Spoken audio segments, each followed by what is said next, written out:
இன்றைய ஆன்மீக தகவல். ஸ்ருதி ஸ்மிருதி புராணானாம் ஆலயம் கருணாலயம் நமாமி பகவத் பாத சங்கரம் லோக சங்கரம். ஜெய ஜெய சங்கரார சங்கரா.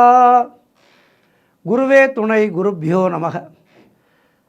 அவ்வப்போது இந்த ஆன்மீக தகவலிலே காஞ்சி மகா சுவாமிகளை பற்றிய அற்புதங்களை எல்லாம் நாம் அவ்வப்போது பார்த்து கொண்டிருக்கின்றோம். அந்த வகையிலே இன்றைய நாளிலே அவர் வாழ்விலே நடந்த ஒரு அதிசயத்தையும் அற்புதத்தையும் காண இருக்கின்றோம். ஒரு முறை மகாபெரியவர் திருநெல்வேலி மாவட்டத்திலே பாபநாசத்திலே முகாமிட்டிருந்தார். அதாவது சந்நியாச தர்மம் என்பது ஒரே இடத்திலே தங்கக்கூடாது. பல ஊர்களுக்கு சென்று ஆன்மீகத்தை பரப்ப வேண்டும், பலருக்கும் சமய அறிவை போதிக்க வேண்டும். இதுதான் ஒரு சந்நியாச தர்மம். அந்த வகையிலே பாபநாசத்திலே முகாமிட்டிருந்தார் மகாபெரியவர். அவர் அங்கே இருக்கின்றார் என்ற செய்தியை கேட்டு சுற்றுவட்டார பகுதிகளிலே இருந்தெல்லாம் ஏராளமான பக்தர்கள் கூட்டம் கூட்டமாக வந்து மகா சுவாமிகளை தரிசித்து அவருடைய ஆசைகளை அனுகிரகத்தை பெற்று சென்றனர். இந்த வேளையிலே நான் ஒரு சிறு விஷயத்தை உங்களுக்கெல்லாம் பதிவு செய்ய விரும்புகின்றேன். காஞ்சி காமகோடி மடம் என்பது ஏதோ ஒரு குறிப்பிட்ட சாராருக்கானது மட்டும் அல்ல.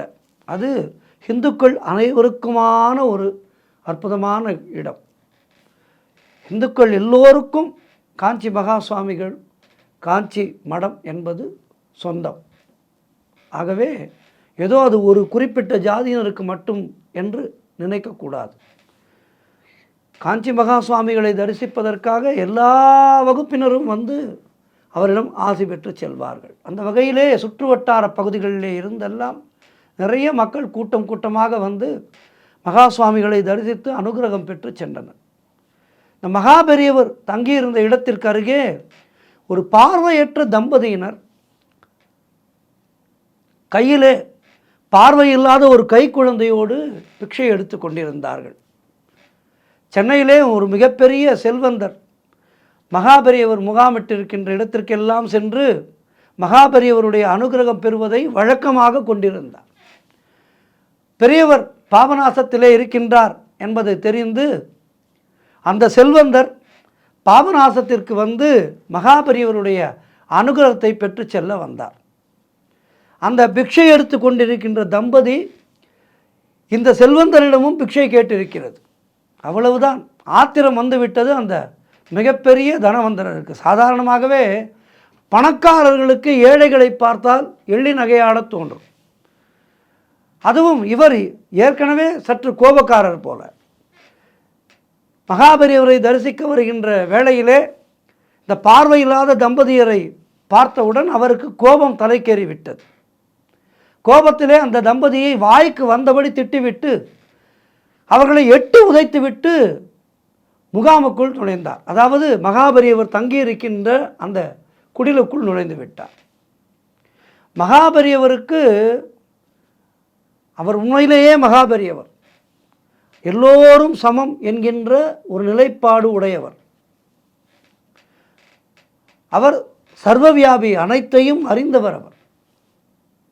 அவர் வெளியிலே நடந்த இந்த நிகழ்வை அறிந்து கொண்டு விட்டார்.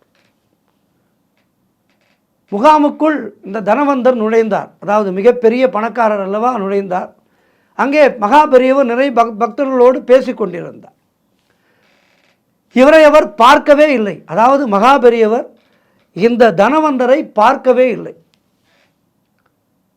இவர் தான் வந்திருக்கின்றோம் என்பதை எப்படியோ பெரியவருக்கு தெரியப்படுத்துகின்றார். ஆனால் மகாபெரியவர் இவரை பார்க்கவே இல்லை. எல்லா பக்தர்களிடமும் பேசி முடித்த பிறகு இவர் கையிலே வைத்திருந்த தட்டிலே புஷ்பங்கள், பழ வகைகள், மஞ்சள், குங்குமம் முதலிய பொருட்களோடு மகாபெரியவரை எப்படியேனும் அவரை தரிசிக்க வேண்டும் என்று அணுகிக்கொண்டே இருந்தார். மகாபெரியவர் முன்பு எல்லாவற்றையும் சமர்ப்பித்துவிட்டு, பெரியவா, நான் சென்னையிலே இருந்து உங்களுடைய தரிசனத்துக்காக வந்திருக்கின்றேன், என்னை ஆசீர்வாதம் பண்ணணும் என்றார். அடுத்து என்ன நடக்கப் போகின்றதென முகாமிலே இருக்கின்ற பக்தர்கள் எல்லாம் ஆவலோடு பார்த்து கொண்டிருந்தார்கள்.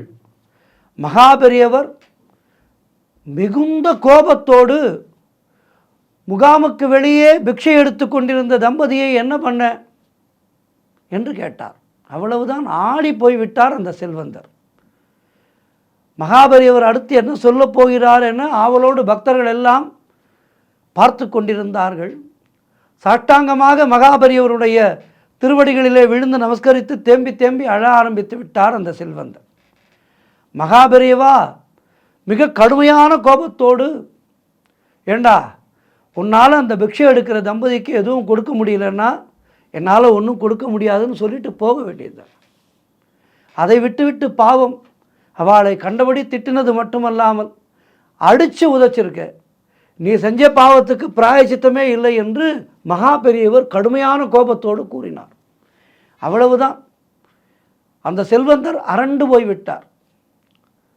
நான் பெரிய பாவம் பண்ணிட்டேன் பெரியவா, செஞ்ச பாவத்துக்கு பரிகாரமே இல்லையா என்று அழ ஆரம்பித்து விட்டார்.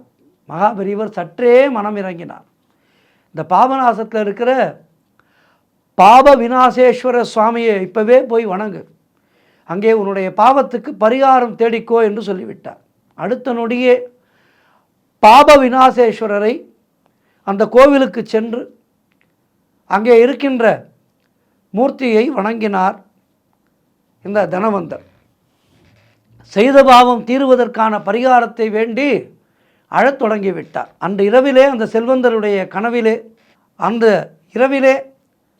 அந்த செல்வந்தருடைய கனவிலே பாப விநாசேஸ்வர சுவாமியினுடைய உருவத்திலே மகா பெரியவாளே தரிசனம் தந்தார்.